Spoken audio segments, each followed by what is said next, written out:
I'm with Jason Polock from the Pidea International Development. Now, Jason, what is Pidea International Development? Pidea is an organization that seeks to transform communities that we operate in by developing leadership in the youth and children of those communities. So how long have you been here in Beit Sahour? We've been in Beit Sahour for about 2 years. We started doing full-time programs this last summer and are continuing them on this spring and hopefully for a long time to come. Now, what does Pidea mean? Pidea, it's a Greek word that the philosopher Plato used to describe in his opinion, the ideal way to educate children and youth, and that was through properly guided play. We follow in his footsteps with our ERM method of education. We believe that we do education through recreation for the purpose of mobilization. In other words, we use games, we use initiatives, we use activities to teach leadership lessons, environmental lessons, and then we provide opportunities for teenagers and children to actually put those lessons into practice by positively impacting their community through various community development initiatives. So what sort of projects do you actually run here? Our main project at the minute is called the Impact Program. We work with other local NGOs, and we bring their youth into our facility one time a month, and you do experiential initiatives with them to teach leadership, environmental leadership, and tolerance, team building, the value of diversity, things of that nature. And then the end of that program, we're asking leaders from each one of those groups, one of those smaller groups, to come together and to plan a community cleanup. Those kids will lead the cleanup. They will be given a budget to decide how it's going to be done, and then they'll recruit their peers to actually help with the project as well. So is leadership important here in Beit Sahour? It's really essential. If a community like this wants to develop, if a country wants to develop, it needs human capital. It needs people who know how to lead. It needs people who know how to make a difference in their communities. And we believe that there is a real vacuum here for that right now. There are a lot of NGOs that are trying to do it, and some are doing a really good job. And we believe that our method, the ERM method, is really a great way to develop leaders because it impacts people beyond just their minds. It doesn't just teach people good ways to be leaders. It actually lets them practice and lets them do it and lets them learn so that the things that we teach become embedded in their minds and in their hearts and goes beyond simple book learning. So who works with you in the organization? We have a few foreigners, a few Americans who are working in the administrative side, and then we have a number of Palestinians who are facilitators and our group leaders. And our programs are done in Arabic and are done with the intent of developing not only the young people that are in our programs, but our employees as well, to develop their leadership abilities and their leadership skills so that they can positively impact this community. Now, there's a lot of children and youth in this area. What sort of things do they need? That question was kind of the genesis for Pidea International Development. We looked around and saw that young people are spending a lot of time in the streets. They're spending a lot of time talking about the situation, playing Israelis versus Palestinians or Hamas versus Fatah or some other not exactly productive games, productive activities. And we saw that there's a real need to, provide positive recreational outlets. There's a real need for them to do something that's fun, but that also teaches positive values rather than simply contributing to the continuing problems that exist here already. So Pidea helps the children and the youth get out of that situation? We believe that it will. As I said, we're a pretty young organization, but we've already seen some positive stories. We have one young boy who's about 9 or 10 years old. He actually lives near our recreational center. Last year at some point, I know that he got in trouble with the Israeli soldiers. He lost his book bag. He lost all his books for school. He had obviously gotten in a lot of trouble with his parents. Now we see him out at our site all the time.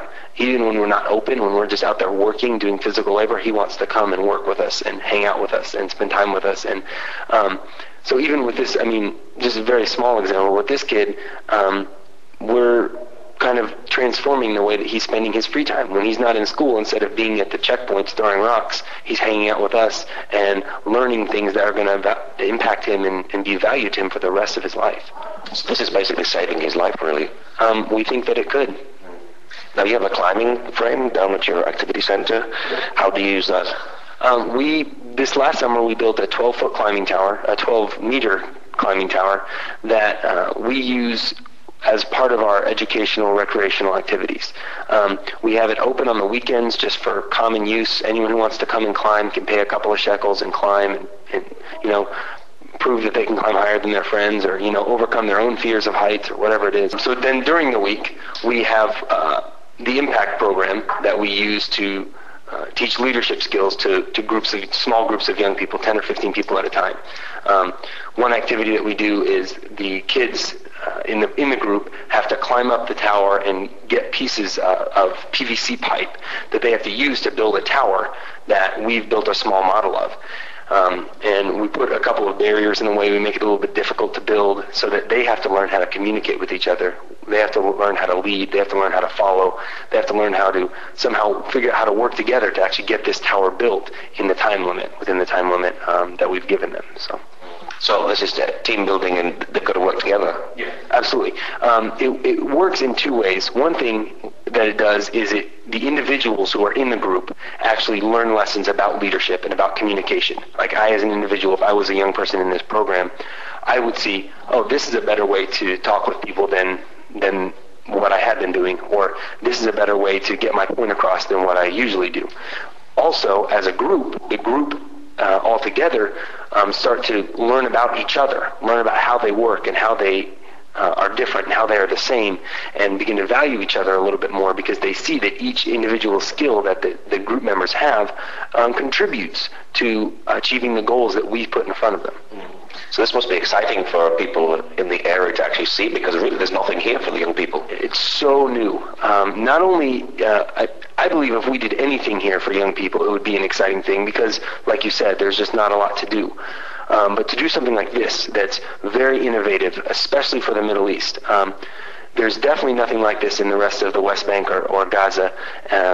And so to have something right here in Beit Sahour, which is not a large town by any stretch of the imagination, is really exciting to the young people here, for them to be a kind of a standard bearer for what's going on in elsewhere in the world. This kind of education, experiential education, is popular in the United States. I know it started in Britain. I'm sure it's popular there. I've seen it in Canada, but it's just not something that's done here yet. And so its impact is maybe even greater than it would be in areas where we've kind of been inundated with it.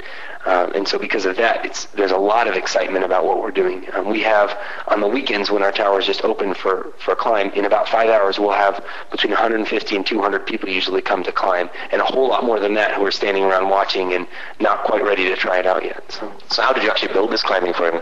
Well, we had a crane come in and put up 3 large steel beams, and then we did the rest by hand, using drills and wrenches and whatnot, attached the beams and attached the planks and attached the handholds until we got it done. It took us about 2 or 3 weeks. So it's homemade then, really? Yeah, it really is, but it's safe. It's good homemade.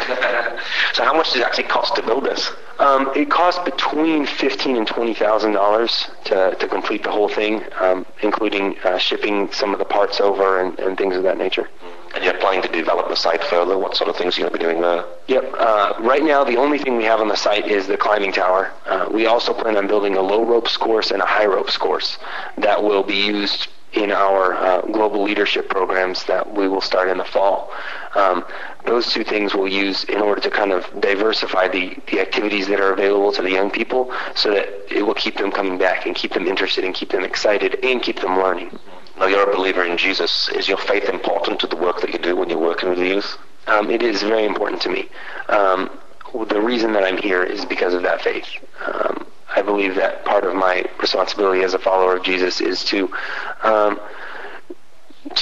work with people who maybe wouldn't have the attention that they need otherwise, especially a population of people that are on the radar of the traditional church, maybe as much as other groups of people are. Is it easy to share the love of Christ here in Beit Sahour? It's not easy, but it's people are very loving and very welcoming and very accepting, and so people are very willing to listen to what I have to say and very willing to interact with me in a way that makes me feel like we're having a real conversation and I'm not talking past people or over. So as a foreigner and as an American, how do you find the Palestinian people, and are you welcome and accepted in this area? The Palestinian people is the best part about living here. There are frustrations about living overseas. Things are different. Things take a little bit longer than I expect, all that. But when people ask me, where do you like more? A lot of times here in Palestine, people ask me, where do you love to live more, Palestine or America? And it's hard for me to answer that question, even though my family and what I'm comfortable with is all in America, because the people here are so loving and so accepting and so willing to kind of take my family and I kind of as one of them so quickly in such a short time that we've lived here. So what's your prayer for this whole area? My first prayer is that Jesus will reign. That's my first prayer for any area. Something that I also ask people to pray for is simply for hearts to be open to an acceptance toward one another. Obviously, a lot of people know that there's conflict between Palestinians and Israelis, but there's also a lot of conflict within both of those societies, between Christians and Muslims, between religious people and non-religious people, between men and women, all kinds of different divisions. And Pidea is working to try to bridge some of those divisions inside the Palestinian community, and we believe that the power of God is what really will do that, more than any innovative programs that we have. The power of God will be what really makes the difference. So you have a website for people who would like to know more. What's your website address? We do. It is www.pidev.org. Pidev.org, shortened from Pidea International Development. And we have information about our programs, we have information about giving, we have information about volunteer opportunities and staff opportunities with Pidea International Development. Okay, Jason, thank you very much. Thank you. I really appreciate it.